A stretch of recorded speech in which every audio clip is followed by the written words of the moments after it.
Hey everyone, how are we doing? And welcome back to another super special build guide. You guys have been saying Ryzen, Ryzen, Ryzen. So what we're doing today is putting together the ultimate Ryzen gaming computer 2020. Although I say gaming, you could use this thing for so much more than that. We've got a 16 core processor. That's right, a 16 core processor that, yes, is going to be fantastic for gaming, but you want to throw anything at this, it will be able to handle it. This is actually probably more powerful than my personal PC, so if you want to build something like this, as always, all the links to all the parts are listed down below. But in this video, we're going to go through every single one, explain why it's in this build, put it together, show you the full build process from start to finish. Then we're going to show you all of the live benchmarks to show you exactly how this PC performs. But first, a quick word from this video's sponsor, Gigabyte and the incredible Z490 Aorus Extreme Water Force. This exceptional motherboard is the water cooler's dream.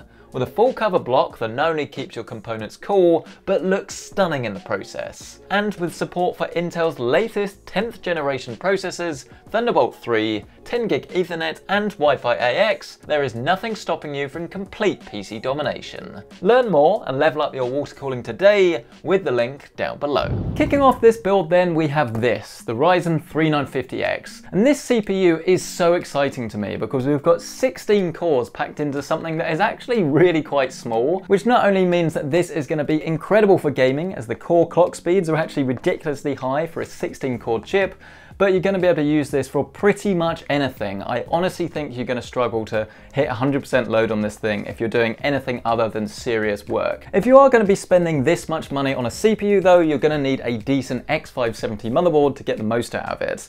And this is probably my favorite X570 board I've come across so far. This one was actually provided to me in the original AMD review kit last year. And maybe I'm just a sucker for this whole like cog machinery-esque sort of design, but it really stands out to me and it actually offers quite good value. ASRock boards tend to be a little bit cheaper than some of the competition, but X570 is going to allow you to get PCIe Generation 4, which we are going to use a little bit later in this video, and it's very future-proof and it's got so many PCIe lanes that you're not going to really have to worry about what sort of high-end gear you're going to put in there now or into the future. Moving across to the memory that we're using, this is 32 gigabytes of Corsair Dominator Platinum RGB in their brand new white edition, and I'd say that this is the single best looking kit of memory I've come across to date. It's a lot less tacky than something like G-Skill's Royal memory. You should be getting 3600 megahertz RAM for a system like this to really get the most out of the chip, but as we're getting 4 sticks of 8 here, it's going to be quite difficult to upgrade to 64. You'd have to buy all of the sticks again.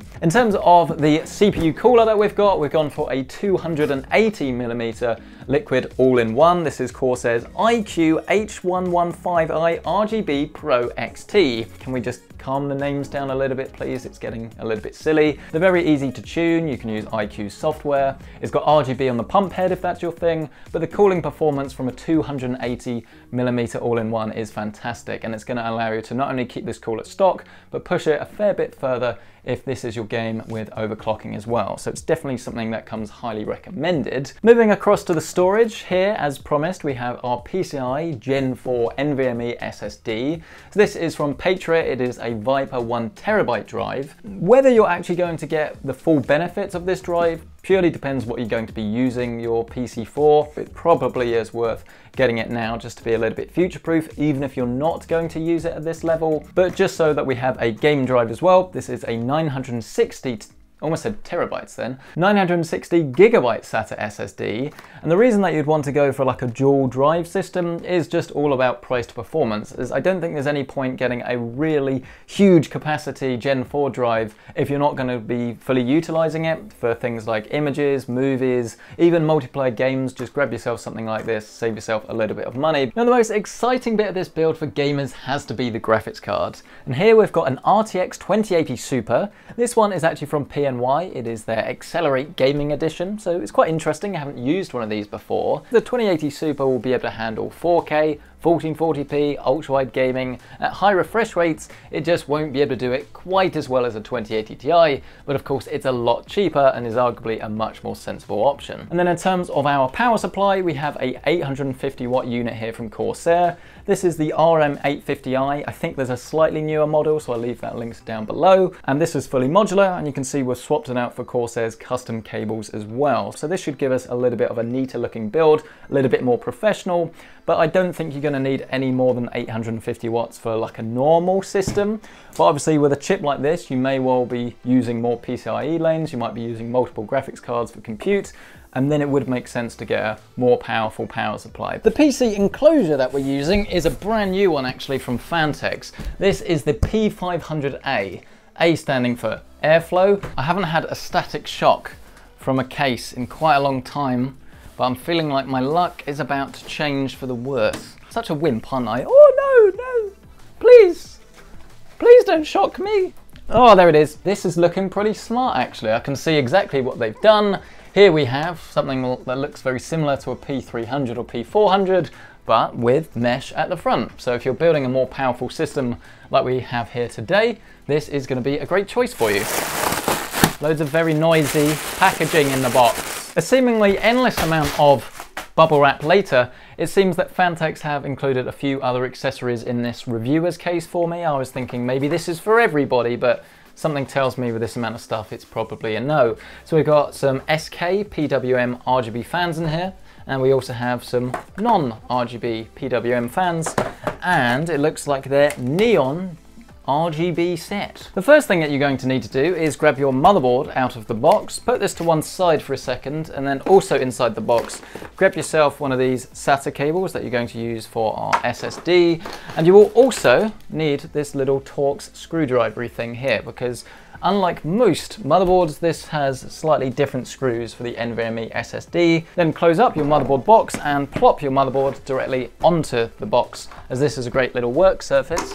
And we can start by inserting our RAM, processor, and our NVMe SSD. This is exactly what I was talking about earlier. Look how good looking this RAM is. That does look very elegant, and I know it's a very nerdy thing to sort of like bask in the radiance that is a stick of RAM, but it's a very good one. Line the little notch up with the notches on the board and then slot them in. And of course you don't need to worry about the order this time, as you're using all four. Then you need to grab your CPU, and do be very careful with this, especially with Ryzen chips, as they're very delicate. You don't need to lift up the motherboard, I'm just doing this to show you, and you'll find there's a big arrow on this ASRock board, so you just need to find the arrow that is located on the chip.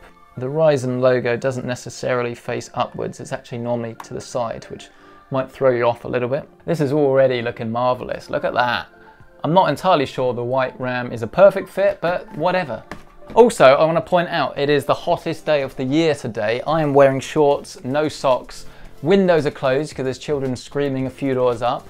So if you do want to like the video and subscribe, I will appreciate it, because at the moment I'm like a chicken in an oven. Or if you're a vegan, I am nut roast? Is that a vegan? This NVMe SSD is new territory for me then, because I've never put one in this board apparently, because I've never used this little screwdriver. We have run into a little bit of a clearance issue here, whereby on a lot of motherboards, all of the heat sinks you can take off one by one, so I would just take it off and drop this in as is. I think what I'm going to do is just plop it in this top slot and then just leave one of the screws out and monitor the temperatures. It's definitely not ideal, but I'm not entirely sure what the solution is, to be honest. The easy thing to do would just be to get a Dremel and cut some of that shroud off. That would solve that problem, but I don't have a Dremel. Future Marcus will do that. Let's grab our case back though, because it's now time to actually drop our motherboard inside. If we were putting on an air cooler or something, then I would do that now, but as we're actually putting an all-in-one in, I prefer to actually fit everything once we're inside the case. And with the magic of editing, you should now see that we have our completed case motherboard combination ready for the next step. So it's too hot even for this camera. Camera B is now offline. I don't know why I'm looking into it, it's off. It's just you and me now. We don't need them. We have each other. And we've got the microphone. And we've got this one. It's a real party in here. I think we'll do our SATA SSD next, so all we need to do is grab the little caddy from the back of the case and slot it back into place. To connect up our SSD, we need to grab our little SATA cable, and at the bottom of your motherboard you'll see they've got all of these SATA ports, so just pick one. Let's do our CPU cooler now though, because this, it's not complicated, it's just slightly time consuming. So we do need to actually put another fan in at the back as well, which we will of course do in a second. But we're going to use all of those lovely Phanteks fans that they provided rather than the Corsair ones that come in the box. So just grab your radiator and do a little test fit to make sure that you're putting the fans the right way round. So we're putting this 280 all the way at the top, and we're going to put our pump head on like that. So we need to make sure that our fans are blowing that way. Now in terms of the quality of these fans, they feel quite similar to Corsair's SP. I'm not entirely sure what the pricing on these things are, but they are PWM. So if the pricing is similar, then I'd say grab these. But if you want the very best fans out there, in terms of quality alone, I'd say that Corsair still is at the top of the game with their QLs, but they are very expensive. Line it up with the holes and then attach this now through the top. Once you've put all of your screws in, you can put your dust filter back on. Grab your pump head, and you are going to need to take off the default Intel mounting bracket that's on the pump. You also need to fit these little hooks that go onto the pump head. And don't do what I just did, which is tighten them up as much as possible straight away, because otherwise they then won't fit. And then once it's in place, you then just start screwing it up. Well, don't screw it up, screw it up. Got that? Camera 2 has rejoined the fray. Not the band, the Fray. Remember them? They were quite good actually. Bit drony, weren't they? We also need to fit that final fan as well to the back, once again making sure that we're blowing air out of the case. If you're ever in a little bit of doubt, it's normally that if you can see the label, the fan is going to blow air in your face. Whereas if it's the other way around, you're going to blow in someone's face. I love screwing PC fans into the PC enclosure because it makes everything cool. Turning the case around to the other side, and you can see we now have a right mess to clear up, because every single fan has two different cables, one for power and fan speed, and then the other one for that RGB lighting. So we're going to sync it all up the best we can. So it does indeed look like we can daisy chain these RGB fans. Not quite sure it's going to be the cleanest run in the world though, that's the only problem. Then I'll turn it around once again so we can start feeding some of these fan cables and front panel through and get them plugged in. Oh, forgot where we even were now. I spent so long doing all of these cables. It is now time to add even more to our system though, with the power supply. So this case is one of those ones that makes it really simple, because you just need to grab the little bracket that comes at the back of your case, and you should just then be able to slide everything in very easily. We can indeed put our graphics card in now as well. Oh, is our USB-C in the way? Oh, for goodness sake, what is going on today? That's such a rubbish place to put it, isn't it? It seems like the solution is just to move the graphics card down into the lower slots. I wouldn't normally recommend this, but it should be fine in this configuration. Instead though, what you might want to consider doing is grabbing the PCIe vertical GPU mount that you can get, and then having the GPU down here and having a riser cable from the top to the bottom, as this would solve this problem and actually make your PC look even prettier. But these are the sort of things that you're just not going to notice, I guess, until you've actually built a PC. So I actually feel quite useful. You can see all of the things that might go, not wrong, but might get in your way. Get everything sorted so you know where all the cables are. And the other side, just feed them all into their respective places. And as we're using these braided cables, they have combs on them already, so you can get everything looking really nice and proper. I'm nervous about this one. I'm very nervous about this one. Let's show you so you can actually see. We have noise. Oh wow, we got RGB everywhere. That looks incredible. There's a lighting strip down the bottom. I didn't even know about that. Oh, I just wish I'd used the white and black cables though. Does it work though? I haven't actually plugged the mouse in. And is the monitor plugged in? No, so we're probably not going to get anything on screen. Hooray! Reboot and install media. Yes, yes. If you don't speak Marcus, I'm happy, because that means that our graphics card is actually outputting to our display and that our computer is booting properly. But we do need to install Windows on this thing before it will actually do anything. And we're going to install it on our NVMe SSD. This bit is quite important. Don't accidentally install it on our other drive by mistake. And the problem is, actually, I don't know which of these is which. This is a problem. They both are a terabyte in capacity, aren't they? But don't fret, the solution is very simple. We're just going to turn off our PC and we're going to unplug the SATA SSD, or at least just the SATA cable, then install Windows onto the NVMe drive so we know which drive we're installing it onto, and then we will go from there. So I'll see you in the gaming benchmarks now. And we are back. And as always, new t-shirt, new day, just as hot and ridiculous. I didn't get any sleep last night, it was rubbish. But before we actually jump into the benchmarks, quick word of warning. Here I have all 32 gigabytes of the memory running at 3600 megahertz, fantastic. But in order to do this, I did actually need to flash the BIOS, because as soon as I enable the XMP profile on the memory, with the older one that was on this motherboard, it actually didn't take, and the PC was doing this endless boot loop, so I had to clear the CMOS and start again. So yes, flash the BIOS and then you shouldn't run into any issues. Gaming. Dun, dun, dun, dun, dun, dun, dun, dun. Waiting for the game to load. Dun, dun, dun, dun, dun, dun. So here we are then in Call of Duty Warzone, the game that you probably wanted to know the most about. It's definitely very popular at the moment, and this PC absolutely crushes it, because with our little frame rate counter on screen, you can see we're getting around about 90 to 100 frames a second, but this is on a high refresh rate monitor, 3440 by 1440, and this is easily the perfect PC for this resolution. It is so smooth, so crisp. It's lovely, actually. Hooray! I got someone. I'm not a complete failure. Oh, there's another guy though. 2 people! Yes! Here is Planet Zoo, and this is one I've actually completed. There were quite a few animal leaks, shall we say, but here we're getting at absolute max settings, around about 65 frames a second on average, minimums of 45, but this is quite an intense game actually, and you can turn some of the settings down, but it's worth it just to look at elephants swimming. Oh, baby elephant! Baby elephant! Okay, that is cute. That is so cute.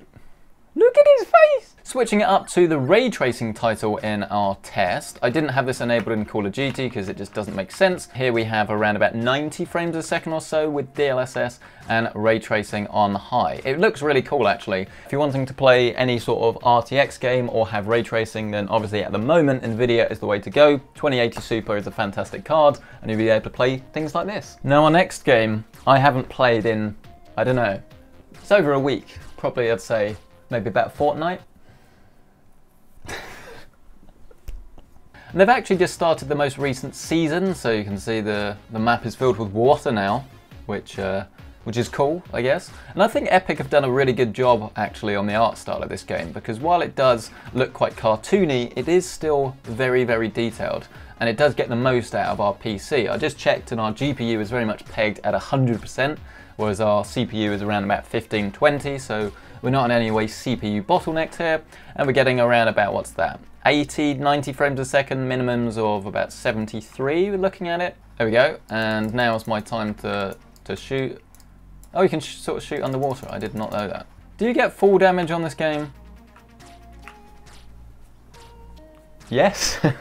So then, this has been the ultimate Ryzen PC 2020. I'm really excited to see what we see with the next generation, but for now there's very little I would change about this PC. Maybe get that extra riser cable and have the vertical GPU so you can use the USB-C on the case. I'll be really interested to hear from you though on this PC, so let me know down in the comment section below. Would you do anything different? Would you grab a different motherboard? Would you even use USB-C? I'm very interested to hear from you. And of course, if you do want to check out current pricing, then you can find all of my Amazon affiliate links listed down below. And of course, while you're down there, don't forget to check out Gigabyte's incredible Aorus Z490 Extreme Waterforce motherboard.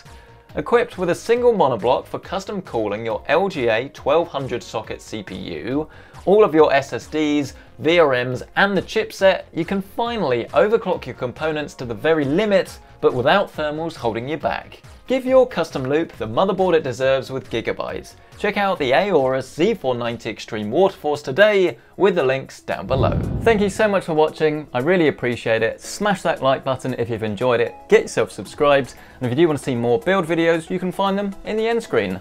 Adios. That sounded like Mars bar then. Uh-oh.